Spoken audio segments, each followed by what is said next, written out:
કાલે આપણે શું શીખ્યા હતા? બીજ વાવવાનું શીખ્યા હતા. ઝાડ અને છોડ. તો આજે આપણે શું શીખશું? છોડ ઉગાડવાની પ્રક્રિયા, કેતા બીજ ઉગાડવાની. તો આપણે કાલે અમે આ વાવ્યા હતા, મગ વાવ્યા, પછી ઘઉં વાવ્યા, બાજરો વાવ્યો. તો આપણે વાવ્યું ત્યારે કેવું એનું તો નાનું અમથું બીજ હતું નાનું એવું બીજ.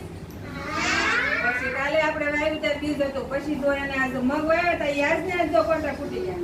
થઈ ગયા? જો બધા થઈ ગયા. તો એ કેવું બીજ થઈ ગયું? જો આવું એક કોટો ફૂટ્યો આમાં. પછી 2 થી 3 દિવસ થાય એટલે કવડું સેજ મોટું થાય અને એને નાનું એવું પાંદડું આવે. પછી થોડાક 6-7 દિવસ જાય એટલે ઈ છોડ મોટું થાય.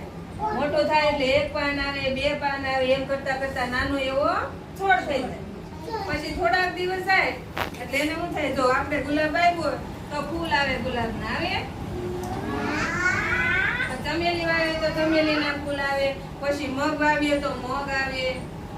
પછી આપણે નાના નાના છોડ વાવીએ એ થોડાક દિવસમાં મોટા થઈ જાય.